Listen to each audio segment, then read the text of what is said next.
Good morning, good afternoon, and good evening. Thank you very much, everyone, for joining yet another live stream.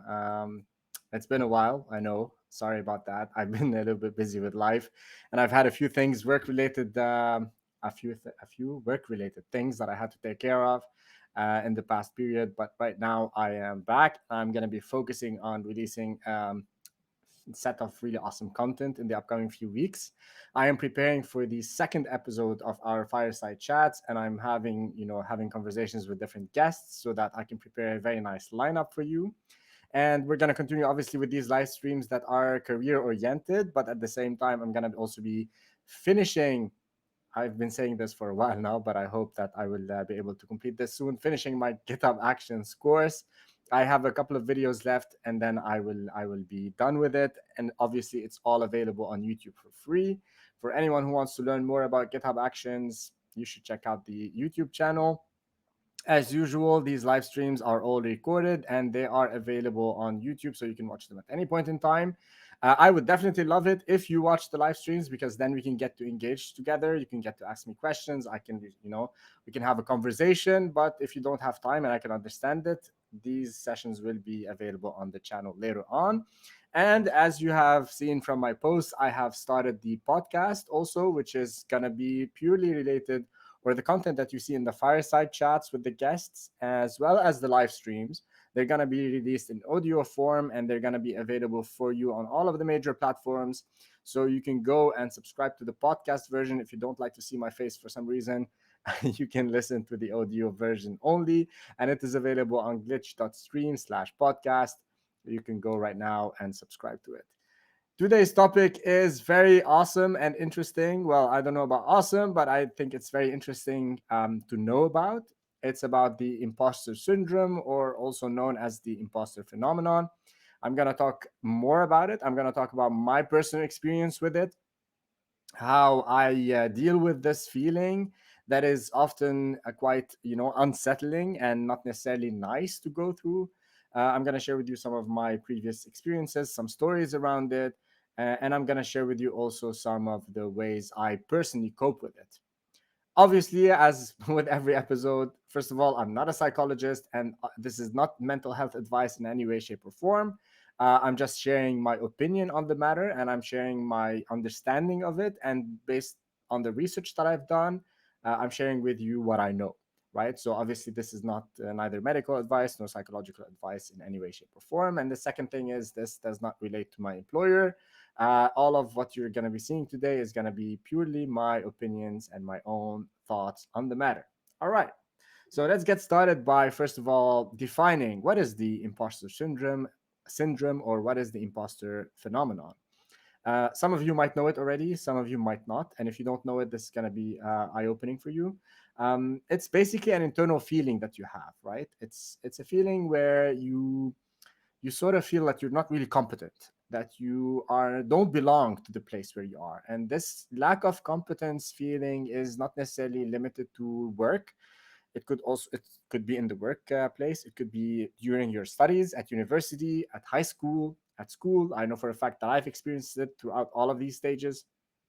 It could even be in your day-to-day relationships, maybe even amongst friends, or amongst your, romantic relationships with a partner. So you will feel like um, you're an imposter. You feel like you are a fraud.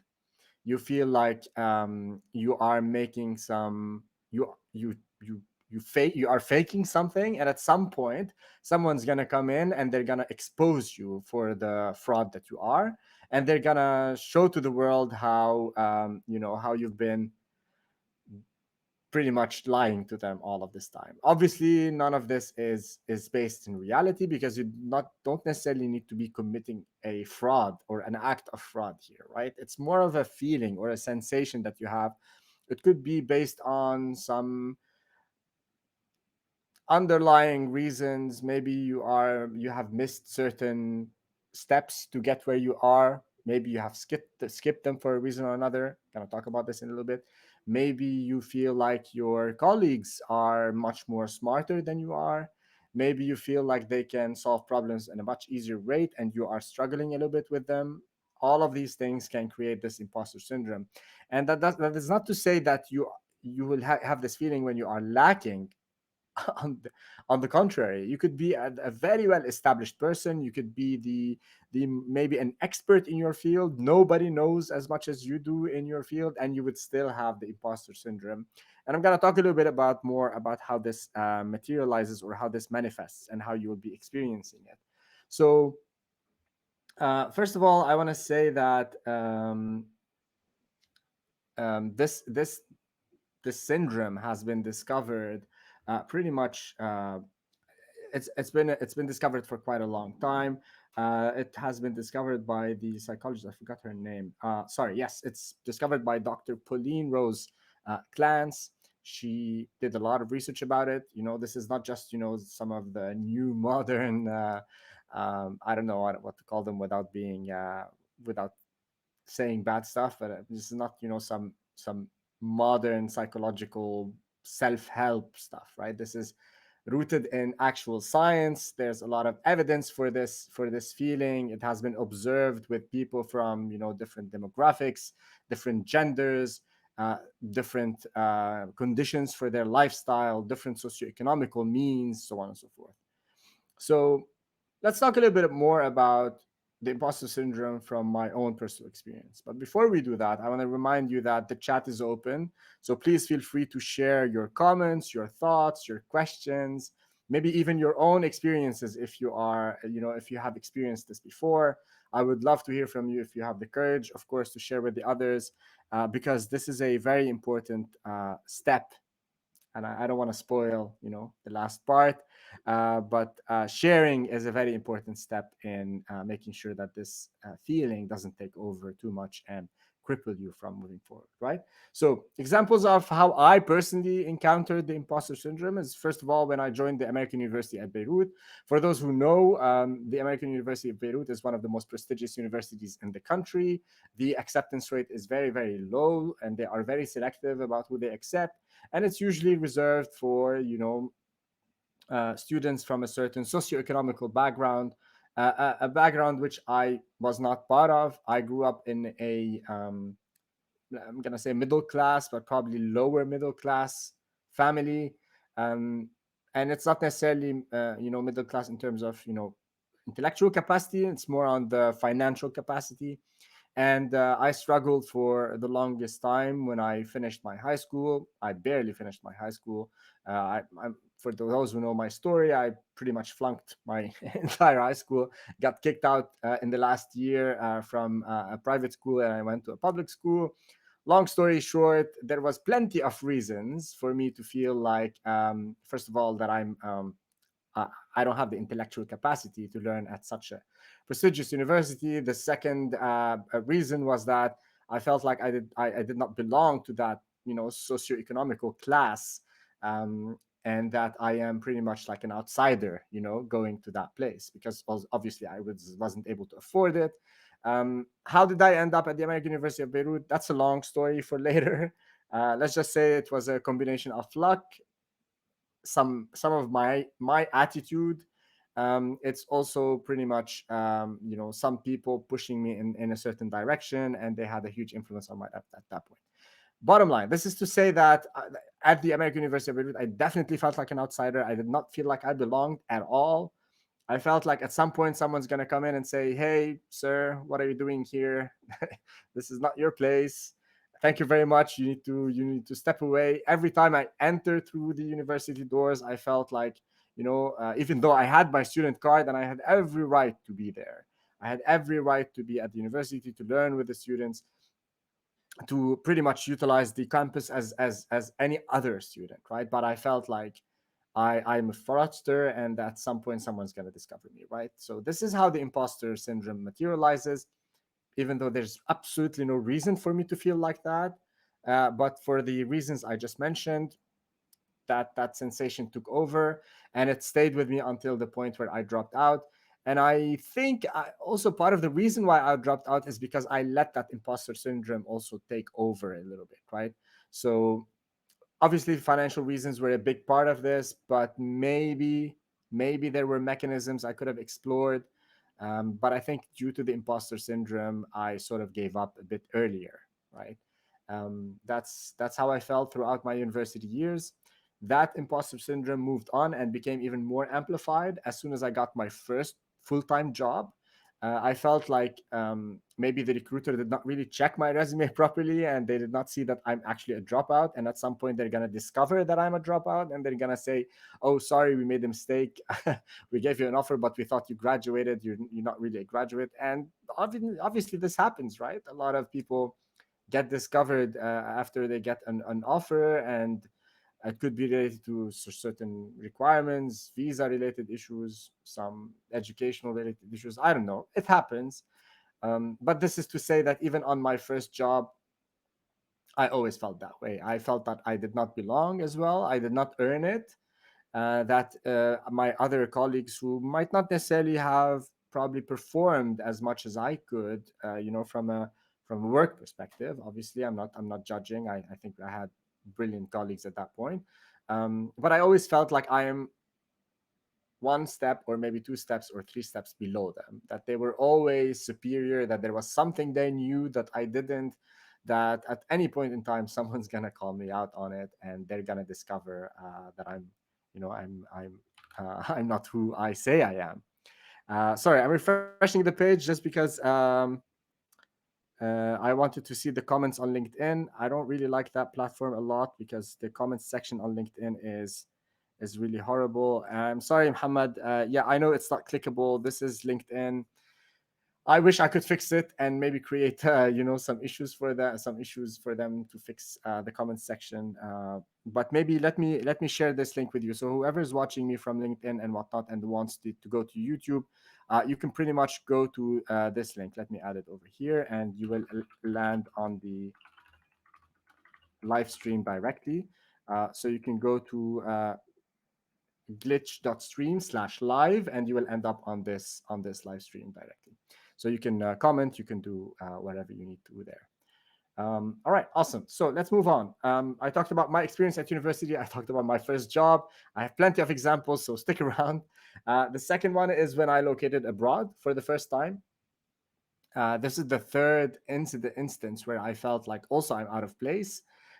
This has manifested in so many ways because let's just say that the way I ended up in that new country was not necessarily based on a work permit. It was more of a work visa type of scenario, and it's legal, but it's borderline legal.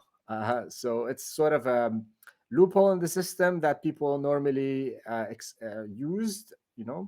And I felt like an outsider. I felt like I did not belong. I did not get the support that I needed. I did not feel empowered. I had to carve my way throughout all of this, and I felt like an imposter the whole time. This obviously was more amplified by the fact that I'm a dropout. It was more amplified by the fact that I'm in a new country. I'm going through a culture shock. I'm trying to deal with a new job. It's intense. There's a lot at stake, and it was very difficult for me, right? So this is another instance where I had to deal with this. When I started teaching at SE Factory, that's the biggest imposter syndrome moment because, like, who am I to teach, right? Like, I obviously have plenty of experience in the field. I know my domain very well. I do believe that I'm a good programmer, but still, obviously, there's a lot more room to grow. I know that I have a lot of experiences in life. I know that I have been tried a lot in life, and I have stories to share. But again, who am I to teach these people? Who am I, to guide them through their journeys? Who am I to show them which direction they need to go? Why am I the person to do that? SE Factory, for those who don't know, is a software engineering bootcamp that we started in Lebanon with amazing founders, Fadi, Zena, Leah, and the team. Amazing group. SE Factory is still ongoing until today. We graduated a lot of students. We helped them, find employment and find decent jobs. A lot of them have even moved abroad after SE Factory. They have had great careers. There are a lot of great stories about the program. If you don't know it, check it out. If you are living in Lebanon, it's a program designed for, not designed necessarily. we started in Lebanon, there were plans and ambitions to go abroad, but it's been very difficult. Bottom line is, I felt as an imposter when I started teaching. Obviously, this did not go away, but it became a little bit easier with every cohort, with every group of students that we graduated, after we started seeing the success, after we started seeing the how they were performing in real life and at work. um, and yeah, it became a little bit easier, but it never really went away. And I'm going to talk about all of these things and things to remember in the last section. Every time I got promoted, imposter syndrome. Every time I got a promotion, I felt like I did not deserve it, that I had other colleagues who were much better, much more performant, who were had much more capacity to do greater things. I've always felt like it was not merited for whatever reason. And again, you can never shake away that feeling, right? And the biggest instance of the imposter syndrome was when I joined GitHub. Because obviously, when I joined this company, you're everyone around you is a rock star, right? Everyone around you is a superstar in their domain. Everyone around you is very well established, plenty of experience, a lot of wisdom, a lot of great qualities, great character traits. This is not to say anything about my previous colleagues. Also, they're all fantastic. But GitHub is more of a hub, it's more of a concentrated place with a lot of talent. That is all located in one place. And obviously, you come in with all of my history coming into a place with all of these fantastic people. I felt completely out of place, and I felt like, yeah, someone's gonna discover that I'm not really good at anything, and that they're gonna call me out on it, and that things are not gonna shape up and evolve the way that they will, right? Obviously, this has been reduced, or this feeling or sensation has been reduced by the fact that I have some of the most amazing colleagues that I've ever worked with. Not amazing because they're just accomplished, but amazing because they are kind. They are the type who are very, very smart, accomplished, intelligent, capable, but the kindness is the distinctive factor, right? They are all very kind, and they want to make sure that everyone feels that they belong, right? This is a very important point, and this is also one of the strategies where we can help people combat or fight this imposter syndrome. I'm seeing a lot of comments, so before I jump to the next section, I want to take them on. um, hello everyone who is saying hello, Ali. Virtual hugs to you, Layal. Thank you very much for joining this live stream. I know we should really meet up in Europe someday. I hope you have relocated successfully and that you're enjoying your new job and new country. You're saying that. Let me actually put it on the screen over here. I'm gonna put you in the spotlight. All right. So you're saying I was very surprised when I learned about imposter syndrome. I thought I was the only one feeling that way. The question I keep asking is, does it ever stop? Do we ever become confident enough? Fantastic question. I think everyone is asking the same thing. And I want to comment on the first part because you thought that you were the only one feeling that way. Surprise. I think everyone knows by now that that's not really the case. There is something called, or this concept called pluralistic ignorance, where everyone doesn't know something about everyone else, and everyone doesn't really know how everyone else performs, what are the challenges that they go through, how much time they are spending on a certain challenge, how much time they are spending on solving problems. And we just assume, or we speculate, about everyone else's capacity. But we also speculate it in a way where we exaggerate their capabilities and we underestimate our potential or our capacity, right? And obviously, this goes back to Kahneman and all of the different biases and how we, think about risk, skill levels, and all of that stuff. Um, Thank you very much, Layal, for joining in, for your comment, and thank you for sharing. I'm gonna talk a little bit more about the second section in a bit. I see here a comment from Rabia. Of course, Rabia, my friend, thank you very much for joining the live stream. I should be joining your sessions. You've been an amazing soft skills instructor at SE Factory, and it was a real pleasure working with you and graduating these fantastic people. I know that you've had a major impact on a lot of their lives and a lot of their careers. uh, I wish you all the success, and I'm very happy that to see your name today. All right, so let's move on to the next part.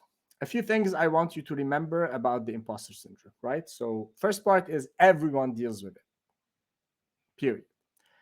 This is established already by statistics, by the science of Dr. Clance. I highly recommend that you go research her. Maybe I'll drop her name, in the over here, just so that for those who are more evidence oriented, they can actually go and do their own research um, about this concept, and you can check out you can maybe read the papers and check out the statistics and the studies. The imposter syndrome is especially prevalent in people belonging to minority groups, obviously, because they will feel like they are the most who don't belong. The minority groups could be at work, they could be within a group of friends, they could be in a new country, in a new community, they could be pretty much everywhere. Um, and the last thing I want to mention is that it is spread across ethnicities, and it is spread across genders, and it is spread across everything that makes us different. So, for example, we cannot say that people from Asia have a lot of confidence, for example, or people in the US have a lot of confidence. They don't experience the imposter syndrome. That's not obviously not true. It is quite a common phenomena, and pretty much everyone, deals with it. I want to mention a few things that tricked me early on in my life. And these are important things because not only I was battling with the imposter syndrome, but I was also not having the a good snapshot of reality. And this is very important and critical because in a lot of periods of your life, you're going to have people who can fake confidence. And I'm not saying that confidence always is faked.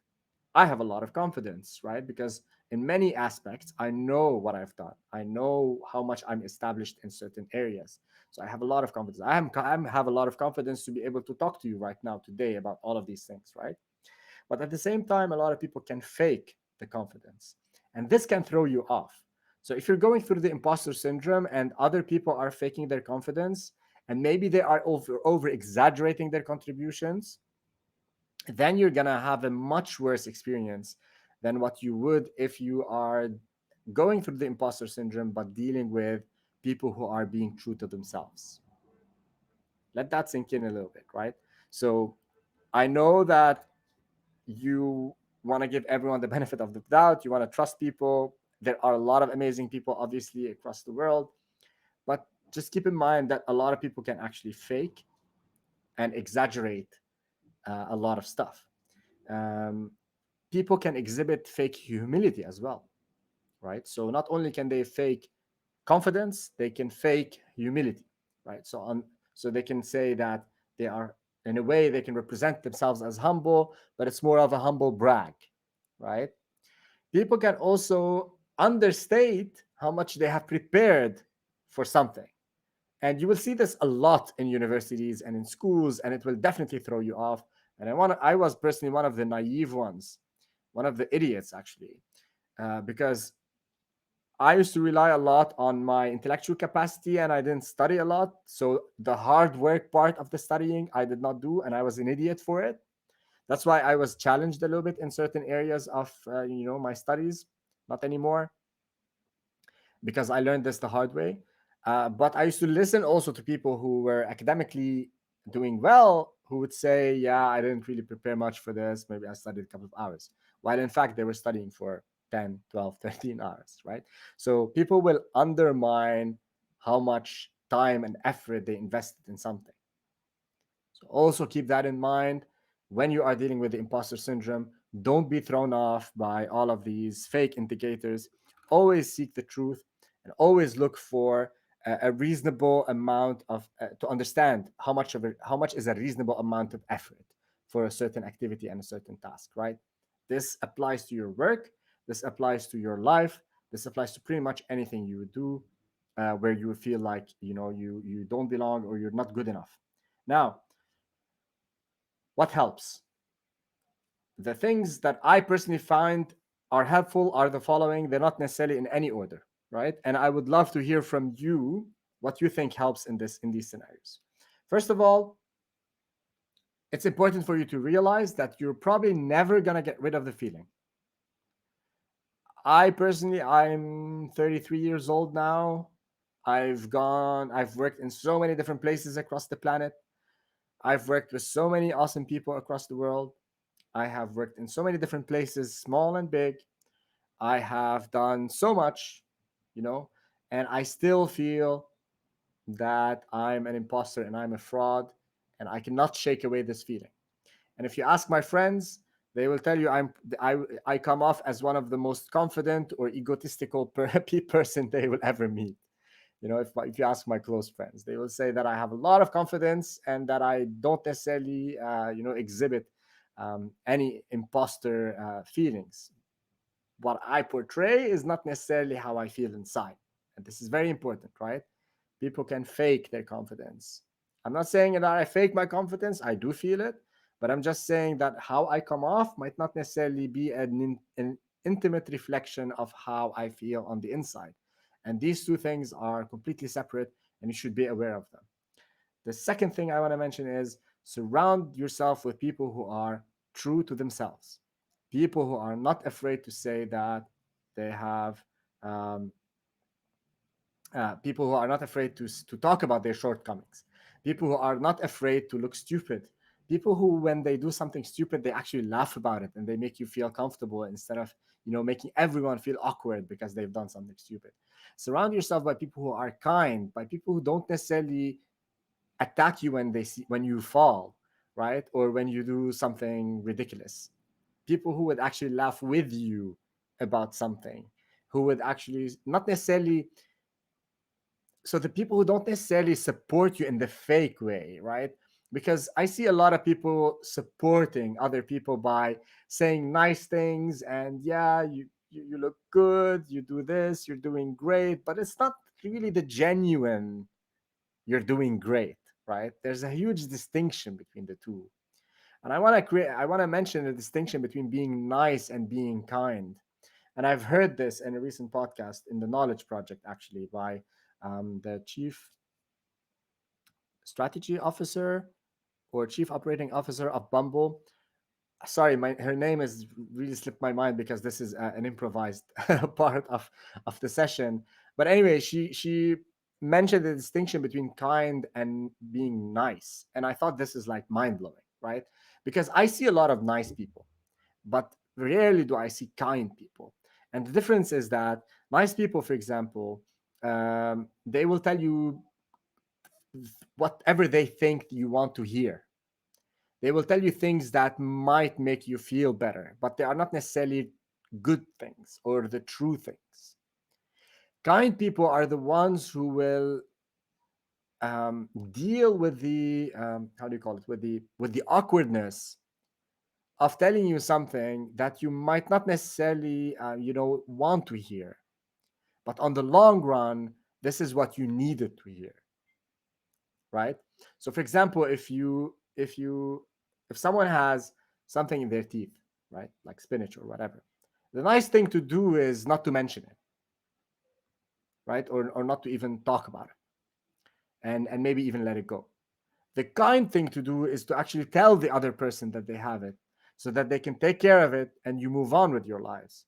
And this way, you avoided that person from having to do this awkward thing and deal with this awkward situation down the line, right? So, this is the distinction. I thought that it was brilliant. And now I'm really able to pick up these distinctions between being nice and being kind. And I'm also able to personally practice that in my life, right? So, I want you also to be aware of it. So, surround yourselves by people who are kind and who are true to themselves. Talk more about your shortcomings and how you plan to overcome them.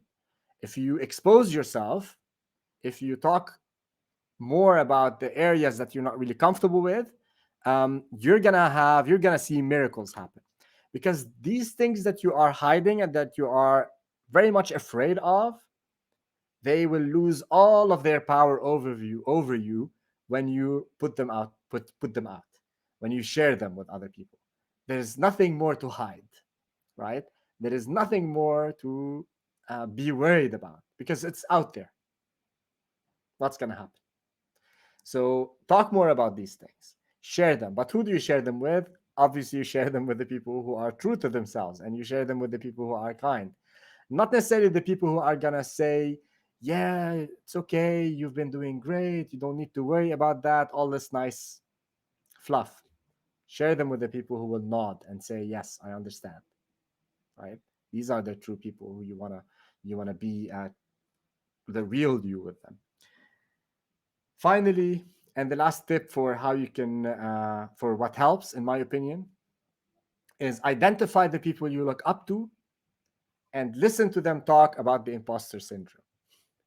And this personally helps me a lot. So when people I look up to talk about their shortcomings, how they felt in certain occasions where I thought that they were doing brilliant, I never even imagined that they were, going through these thoughts in their head. It's mind blowing and it's very eye opening. It's eye opening to hear them talk about, their struggle, not because not because it boosts my ego, but because it makes them more human. And whenever you see the human element in someone else, it somehow enriches the humanity in you, right? So listening to other people talk about the instances and the areas where they felt like they were fraud definitely helps a lot. And this was the last tip I had for you on this topic. I see a few comments that in the chat that I'm going to address. But if I don't get a lot of, if I don't get a lot of engagement, I think it would be nice to wrap up this session and make it a short one. I know a lot of people have been asking me to create shorter videos. I'm trying. I swear I'm trying. But I sometimes like to hear the sound of my own voice. So, but I'm just kidding. I enjoy these sessions a lot. That's why I don't want to make them short. And they are a bit far in between. So I see a comment from Khalidi saying, I think this is more visible on LinkedIn and Twitter. People feel discouraged by others' achievements. Each individual has their own schedule, time to achieve their goals. That's totally 100% because I call this the hacker news syndrome. I came up with this, maybe other people did, but let's call it that. And the hacker news syndrome is where we have a front page that is showcasing all of the achievements of so many different people, right? Someone had their company um, get a Series A $110 million investment or whatever, and they just put it on Hacker News, and it hits the front page. Someone has created this tool where it became also a hit, and everyone started using it, and maybe even they made a lot of money out of it. And we get bombarded with a lot of these things on a daily basis. But what we don't get bombarded with is how much time and effort it took these people to get to this point. Maybe this person who now has raised the $10 million has 7 failed startups behind him or her, right? Maybe this developer girl that just published her tool, she has probably created 10 open source projects that maybe didn't even get noticed by anyone. And this is her 10th attempt, and this was the successful one, right? So social media is not necessarily a bar for anyone. I know for a fact that the persona I create on social media is not necessarily an accurate reflection of me on a day to day basis. So you need to be aware about this. Uh, Social media for a lot of the content creators is purely marketing. Even though they want to try to show you that they are genuine, it's a lot of marketing. At the end of the day, the incentive is to grow the numbers, to engage with more people, to sell something, right? So keep that in mind. Also, when you see a lot of the social media stuff, some people are just there to be there, right?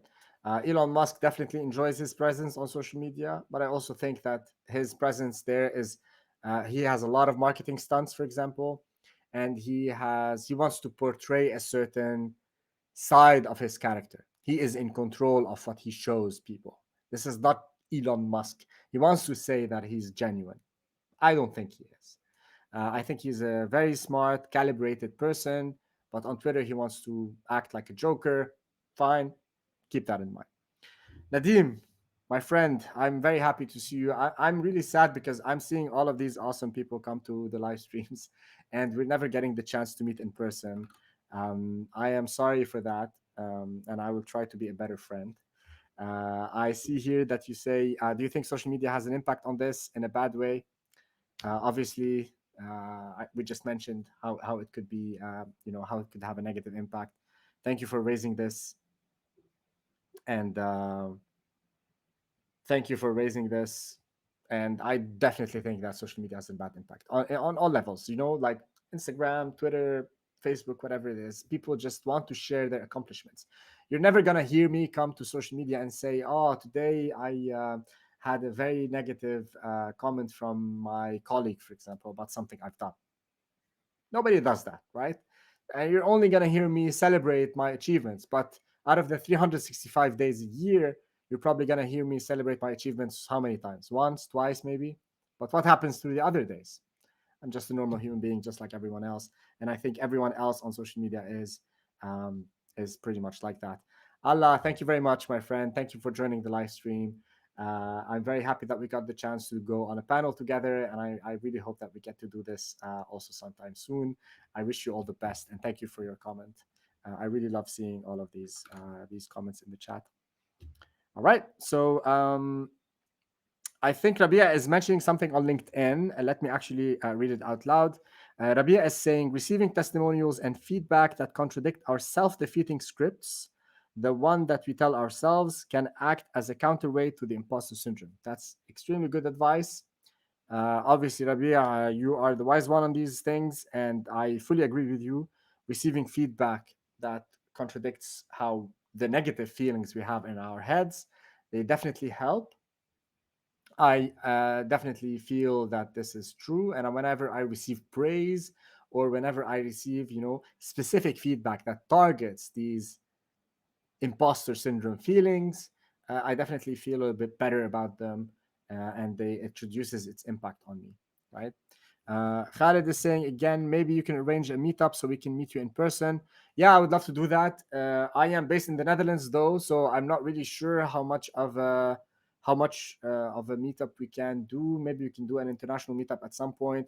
I would definitely love to do that. We were discussing doing a meetup for one of the developer groups I'm part of, Mira Devs. It's probably going to be somewhere in Europe. If that materializes and we actually make it happen, I'll probably share the details on all of the social media accounts, and we can definitely find ways to hang out. And if I'm ever in Lebanon or Egypt or whatever, I will make sure to post it, and maybe we can find ways where we can meet in person. I would love that for sure. That's all I had to do. I had for you today, folks. Thank you very much, everyone who joined. Um, I'm trying to look for other comments or other participations just to make sure that I mention everyone. Um, but it looks like there isn't. So thank you very much, everyone, for joining. I really hope that these series are helpful and they are sharing some meaningful information with you. If so, please let me know. I would love to hear from you. My DMs are always open. Feel free to subscribe to my channels. Feel free to share this content with people who you think will benefit from it. Um, and and yeah, let me know what type of topics you want me to talk about in the future. I'm definitely open for a lot of feedback, and I'm always looking for ideas. This idea came from Marwa. Let me make sure I mention her. So Marwa, thank you very much for this for the idea for this live stream, and I hope I did this topic justice. Last comment from Nadim. Should we compare ourselves with others? He believes, or I believe, comparison is good sometimes. It gives motivation. It depends on you. I personally don't like to compare myself with others um, because I feel like we might not necessarily be starting from the proper place, and I don't feel like this gives me justice, right? Some people might have started their life in a different place entirely, and if I compare myself to them, on whatever metric, I feel like this is not fair to me. Um, it's very difficult to gauge also whether we had the same luck or the same attitude or the same character traits. So there are a lot of things that come into success. There are a lot of things that, you know, have an impact on how you evolve and how you go through life. And it's very difficult when you start comparing yourself to others to eliminate all of these different variables, right? You're always going to be unfair to one side. And what I normally see people feeling good about themselves when they compare to others is normally they, whenever they are in the superior spot, they feel better. Whenever they are lagging behind, they feel worse. Honestly, I'm not sure that comparing yourself to others would be helpful, unless this is like some way you personally find to be, a motivator. I personally think I'm self-driven, and I push myself forward by the stuff I want to achieve. I have a lot of ambition and I have a lot of dreams and I want to get to a lot of different places. That's what keeps me going. But if you feel like, you know, uh, putting others as a challenge for you to get to, then if that works for you, by all means, who am I to say otherwise? So, with that, thank you very much, everyone, for joining. I want to wish you a great evening, rest of the day, or morning, wherever you are. I'm not sure where you're joining from, and I want to wish you the best. Until next time.